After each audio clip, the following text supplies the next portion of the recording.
Hi guys, so for today's vlog, so on the way kami sa Ginza ni G-Style dahil may reservation kami sa Smith and Wollensky. So ayan, nantay lang namin yung train at nasa likod ko si G-Style at ayan, sobrang init na talaga dito sa Japan. Pero carry lang dahil meron tayong electric fan, yung ating portable fan. So, hindi pala siya electric, portable fan pala siya guys. So, ayan, nandito na tayo sa Ginza and then maglalakad-lakad muna tayo dahil maaga pa at ang aming reservation ay 5 p.m. So, alam niyo naman guys na talagang importante dito sa Japan na meron kang reservation. Lalo na pag weekend dahil busy talaga sila. So, ayan, tingnan nyo naman, diba? Bali, tatagos tayo doon sa mall. Ayan.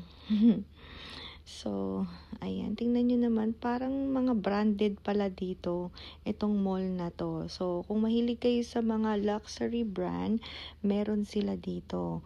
Name it at meron sila. So, ayan. Nandito tayo sa kanilang kung saan yung talagang tourist spot, yung famous na Ginza. Ayan, pakita ko lang sa inyo and then tatawid na tayo. Dahil isang strip to guys na puro luxury brand.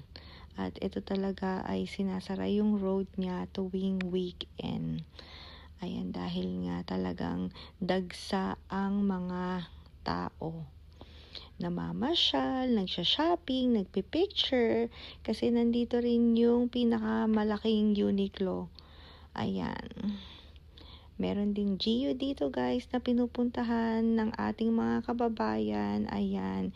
Kaya siguro nauubos yung laman ng GU nang dahil sa ating mga kababayan. So ayan. Dahil nga talaga naman kasing maganda rin yung quality talaga guys ng GU. At yun nga, napakamura siya. Ayan. Sa G-Style, nasa likod ko at syempre nagpipicture kahit na ilang beses kaming nag-vlog dito at naglakad-lakad, hindi talaga kami magsasawa dahil nga napakaganda dito maglakad-lakad at mag-shopping. Kung yun talaga yung gusto ninyo, dito kayo guys pumunta. Ayan, tingnan nyo naman yung Tiffany at sobrang taas ng building nila. Ayan, talagang malula ka guys. Ayan, nasa likod ko yung Tiffany. Parang bago lang to guys eh. Bagong gawa lang. Pero tingnan nyo naman, lakas makayaman, diba? Ayan si G-Style, oh. Ready na. Ready na siyang mag-shopping later. Ayan. At meron din ditong Love ba yan guys? Love. Ayan, hindi pa ako nakapag-shopping dyan sa Love. Pero siguro hanggang dyan na lang. So, ayan, nandito na tayo sa Smith and Wollensky. Akyat na tayo, guys. So, ayan yung entrance nila at mag-elevator tayo. So, ayan, nantay lang natin si G-Style at yung elevator. So, kung hindi nyo talaga guys, talagang pupuntahan to, hindi nyo rin mapapansin. At kung hindi rin nyo alam yung Smith and Wollensky, talagang malalagpasan nyo pag katulad ko na, yan, hindi, ngayon ko lang nalaman yung Smith and Wollensky. So, pare-pareho lang tayo guys. Ayan. Kasi nga, ilang beses na kami dumaan dito, hindi ko talaga yan napapansin. So, ayan, ang kanilang menu, Smith and Wollensky. So, compare din namin ni G-Style kung ano yung mas mahal, mas masarap sa Wolfgang or dito sa Smith and Wollensky. Ayan, yung kanilang seafood. Good for two na yan, guys. So, and then, umorder kami ng wine. Syempre. Ayan. Syempre, may kasamang tubig yan. Yan ang ating chaser. And then, ayan. Nantay na lang namin yung in-order namin ni G-Style. At maganda rin yung pwesto namin dito. At least, hindi kami nakaka-istorbo para habang kami ay nagva-vlog. Ayan, syempre maglinis tayo ng kamay bago kumain. Actually, nakapaghugas na rin akong kamay pero syempre make sure lang na talagang malinis. At yung bread nila guys, ang sarap. Kaya nga nakatatlo kaming set niyan. Bali, ano yan, libre naman yan guys. Kaya pwede kayong kumuha ng kumuha. Basta ubusin ninyo. So, ayan, natin lang namin yung mga iba pa namin in order. So, ang lakas talaga makayaman dito guys. Tingnan nyo naman yung mga kasama namin dun sa likod. Hindi pala namin sila kasama. Pero yun nga, ayan, may mga reservation din sila dito. Kaya nga tingnan nyo, maliit lang kasi yung restaurant. Kaya talagang dapat talaga nagpapareserve kayo. So, ayan, diba? Hindi ba halatang gutom? Kasi guys, ang sarap din kasi. Ayan, lagyan ng butter at ang sarap talaga niya. Ayan. I think nakatatlong order kami ni G-Style nitong bread. So, kinain namin yung 2 order and then inuwi namin yung pangatlo.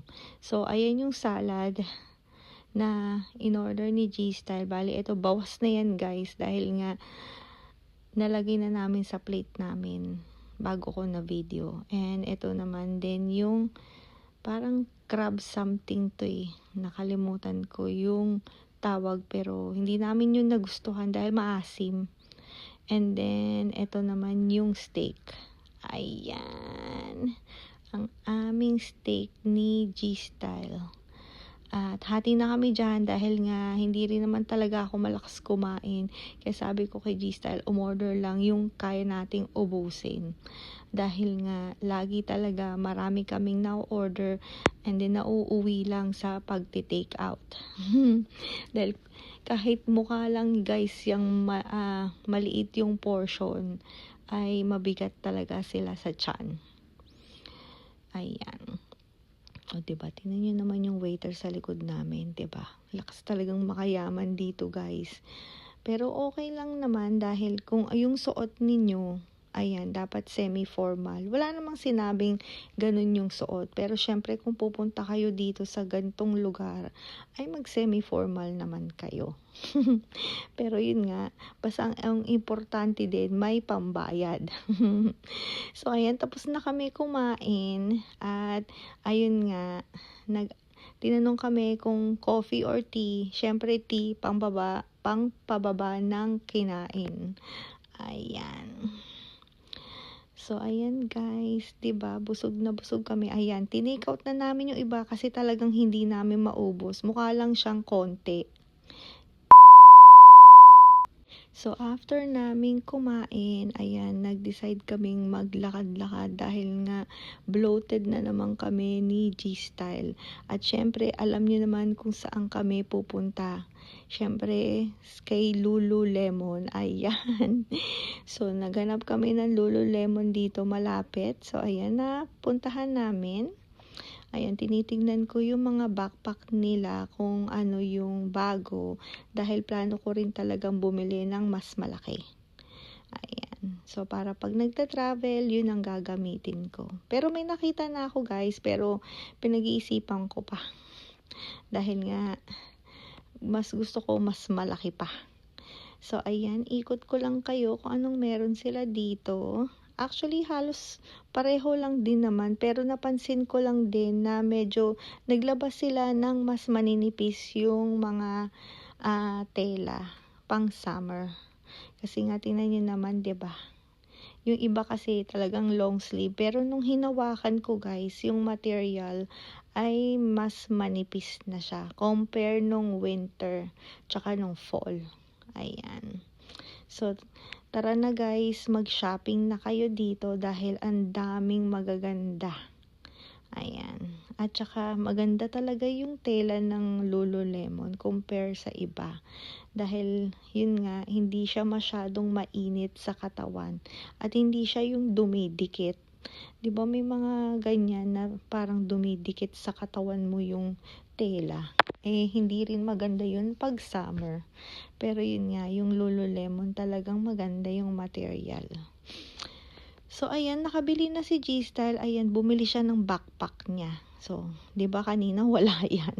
So ngayon, yun nga, may nakita kaming backpack para sa kanya dahil nga yung backpack niya ay sabi ko yung ginagamit niya ay talagang bibigay na yung pang-travel niya. Kaya sabi ko itapon na lang niya yun at bumili siya ng bago. So, paano guys? Nandito na kami sa train. Uuwi na kami. Thank you guys for watching. See you guys next time. Ingat kayo. Bye guys!